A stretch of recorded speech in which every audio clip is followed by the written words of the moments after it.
Welcome back, Sethbling here. This is the fourth episode of the Minecraft TNT Olympics, in which I recreate Olympic events, but with TNT. The first episode was, of course, the javelin throw. Second episode was trap shooting.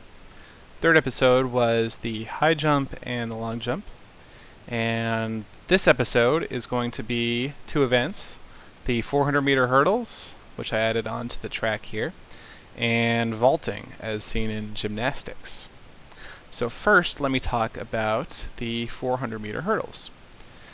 In the 400-meter hurdles, the first player in the first lane starts here, the player in the second lane starts here, third lane starts here, fourth lane starts here. Now, if you've never seen any racing events on a track, this might be a little confusing to you. The reason for this is that since the track is curved, if you run on the inside lane, going all the way around the track is a bit shorter than running on the outside lane. And so to accommodate for that longer distance, we have to give different players sort of a different head start from the finish line, and so that everybody runs the same distance. So that's what we see here, and the hurdles are also in line with that, so that each player sees 40 meters roughly in between each set of hurdles. And there's a bit of a stagger, and the stagger decreases until on the straightaway at the end there's no stagger anymore, and all the players have run the same distance. And it's a very exciting finish. Okay, so let me actually just hop in and show you what a actual race might look like. Whoever's in lane 1 will start the race by pressing this button here, and after a couple seconds we'll hear some dinging, and pistons will drop away those blocks, indicating the race has begun. You can start moving. Now, in order to clear the hurdles, you need to place TNT in these little water holes here, and use the TNT. Whoops, actually missed that one. You can miss these hurdles. That's why you have to place the TNT. And so you have to use that TNT, the blast from the TNT, to clear the hurdles. You also need to try and stay mostly on the orange. Like, you can touch the white, but you should mostly be on the orange. It's going to be kind of up to the referee, or if you're playing on your honor, whatever. And mostly on the orange. Remember, no flying, no going into fly mode as you're playing. And so this is sort of a competition of small advantages. You're not trying to win the race by 30 seconds. You're trying to win the race by 3 seconds or maybe even less. So you can jump as you're running, and that actually makes your run a little bit faster, about I think like 30% faster. So that's one way you can get an advantage. Another way is you can actually, if you clear the hurdles at a lower height, in actual hurdles, you want to clear it as low as you can above the hurdle. But in this one too, you also want to clear it as low as you can, because the more time you spend up in the air, that's less time you're spending on the ground sprinting. You also want to try and get that TNT plop down as fast as you can. And of course, you don't want to screw up and not clear the hurdles. So there's some little advantages you can get, and those little advantages are what add up and let you actually win the race. And of course, like I said, you end up on the straightaway. Everybody's together running next to each other if you've all gone the same speed throughout the race. And so it's a very exciting finish, as it should be pretty close at the end if everyone's evenly matched. And everyone's just sprinting and jumping, and so you step on these pressure plates to finish. That's the finish line right there. These pressure plates will reset the starting lines here.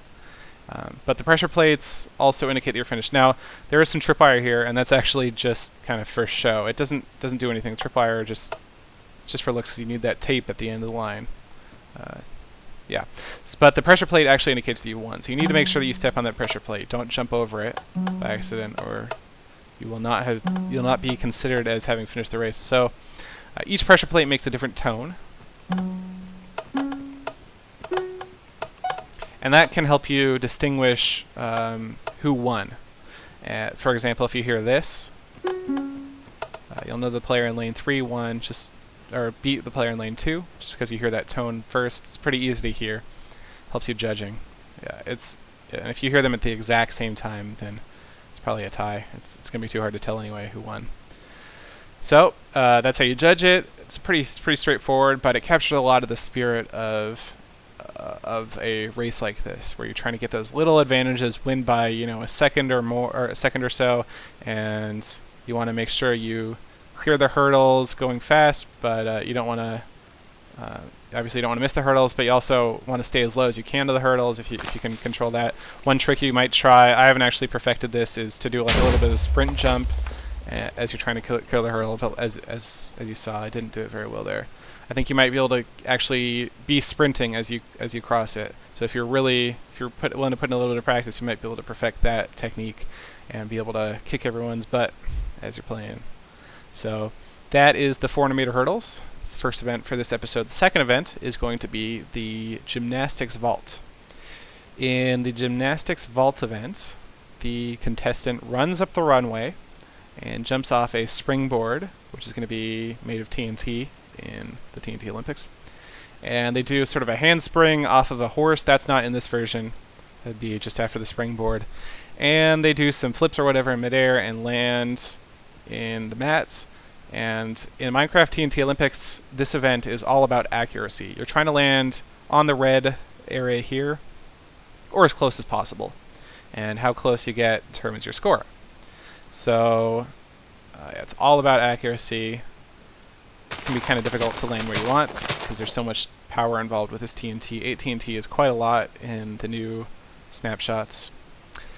Alright, so I'm gonna go ahead and try it out to show you. So unlike the long jump, this is actually timed so that the pressure plates do put you right at the end of the runway just as the TNT is exploding. So you can just jump right off the end. Oh my. I think it's gonna be a bad jump. Yeah, there we go. So it might be kind of hard to tell where exactly I landed. Did I touch the purple or not?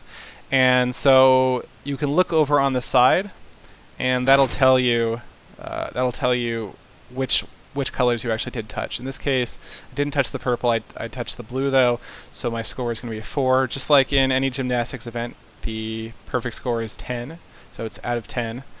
So you can see here I touched the blue. I got a 4. There's a similar mechanism over here, but due to a bug with tripwire, it doesn't actually work.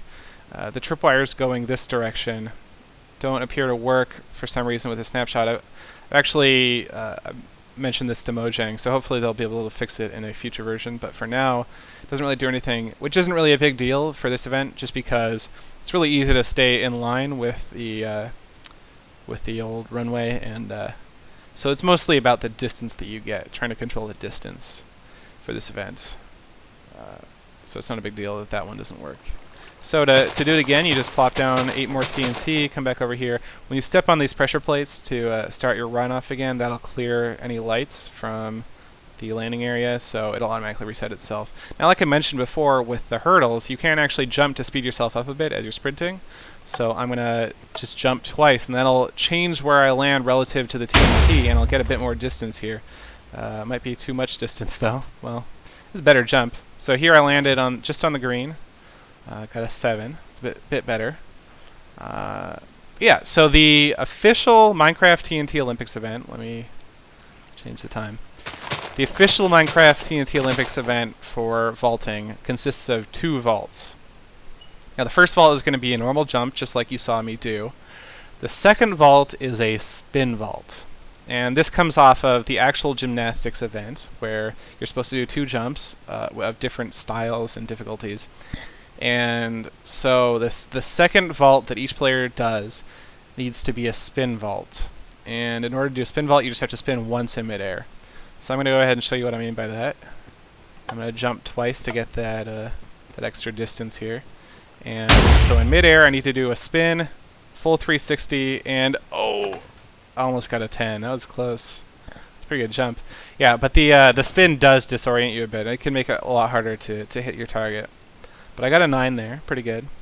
So yeah, each vaulter will need to make 2 vaults. First, each vaulter is going to make their normal vault, and then they're going to make the spin vault, and you just add up the scores from the 2 vaults. Of course, if you don't even hit like the black area, if you miss completely, it doesn't count as any points. It's just a 0, no good. So that's bad. Yeah, but it's just 2 vaults: normal vault, spin vault. Not too complicated.